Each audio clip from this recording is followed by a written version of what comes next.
अब दुकान वाले को क्या मालूम कि हमारी दुकानिया में भगवाने घूम रहे हैं भिखमंगा बन के है। जज साहब जो वृंदावन वाले थे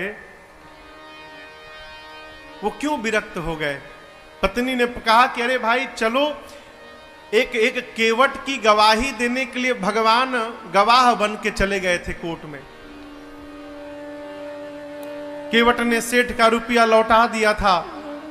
रुपया लेने के बाद भी सेठ ने कोर्ट में केस कर दिया कि इस केवट ने मेरा पैसा नहीं लौटाया। जज साहब ने केवट से पूछा कि तुमने रुपया लौटाया तो वहां पर कौन था। केवट बोला 3 लोग थे। कौन? सेठ जी, मैं और मेरे राम जी थे, मेरे रघुनाथ जी थे वहां पर। जज समझा रघुनाथ जी नाम का कोई आदमी होगा। अगली तारीख पर रघुनाथ जी के आने का गवाही देने के लिए सम्मन भिजवा दिया जज साहब ने। अब कोर्ट का संतरी पहुंचा गांव में, केवट जी गांव में, रघुनाथ जी कहां है, रघुनाथ जी कहां है, रघुनाथ जी हो तब न मिले। एक आदमी ने कहा देखो रघुनाथ नाम का आदमी तो नहीं है, रघुनाथ जी का मंदिर एक है जहां केवट रहता है। मंदिर के बाहर पुजारी जी बैठे थे। संतरी ने पूछा कि रघुनाथ यहीं रहता है क्या?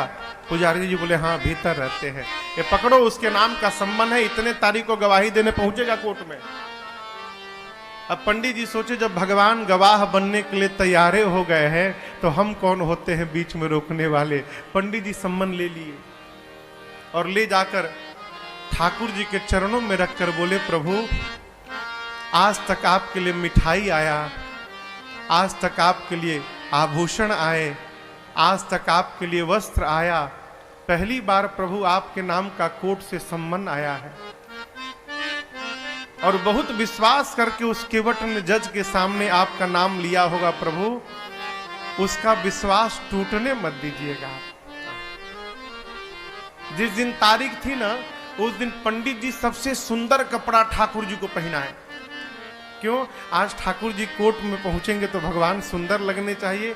भगवान फटा पुराना कपड़ा पहने, लाठी पकड़े, बूढ़ा स्वरूप बना के हाथ ऊपर करके हम ही रघुनाथ है पहुंच गए। और ऐसी गवाही दिए कि पहली हियरिंग में ही केस समाप्त। सेठ को सजा हो गई, केस तो समाप्त हो गया, लेकिन जज साहब डिस्टर्ब हो गए। सोचने लगे भाई आज तक तो ऐसा कोई गवाह आया ही नहीं जो एक ही बार में केस को ही समाप्त कर दे। कोर्ट से निकल के अपने चेंबर में गए, केवट को बुलाकर बिठाए। बोले ये बताओ कहां रहते हो तुम? रघुनाथ जी के मंदिर में मैं रहता हूं। तो जज साहब बोले कि जो रघुनाथ आए थे? बोले जी जी। तो उनको लगा कि वो मंदिर बनवाए होंगे। तो जज साहब बोले लेकिन वो तो गरीब लग रहे थे और लग नहीं रहा था कि वो मंदिर बनवाए होंगे। केवट ने कहा प्रभु वो मंदिर बनवाने वाले रघुनाथ जी नहीं थे, मंदिर के भीतर बैठने वाले रघुनाथ जी आए थे। जज की मति हरा गई हो, कांपने लगा। संतरी को बुलाकर बोला सही सही बताना तुमने किसको सम्मन दिया था? बोला सर माफ करिएगा सर, रघुनाथ नाम का आदमी नहीं मिला। रघुनाथ जी का मंदिर था, मंदिर में पुजारी जी को देके चला आया था मैं। तो जो आए थे वही पुजारी। नहीं पुजारी जी ये नहीं थे, दूसरे थे। जज को पूरी बात समझ में आ गई। घर गया और दरवाजा बंद करके जज साहब रोने लगे। पत्नी ने आकर पूछा क्यों रो रहे हो? पूरी बात बताए। पत्नी ने कहा इसमें रोने की कौन सी बात है? अरे मान लो धोखे में ही दर्शन हुआ, तुम तो भाग्यशाली हो, तुमको दर्शन तो मिला, नाचना चाहिए। बोले इसलिए नहीं रो रहा हूं कि राम जी चले गए, इसलिए नहीं रो रहा हूं। मैं इसलिए रो रहा हूं, अरे कुर्सी पे बना जज मैं बैठा रहा, जगदीश खड़े समझाते रहे। जिनकी अदालत में पूरी दुनिया जाकर खड़ी होती है, आज उनको मैंने अपनी अदालत में खड़ा कराया। ऐसा वैराग्य चढ़ा हो जज साहब को, उसी समय रिजाइन दिए।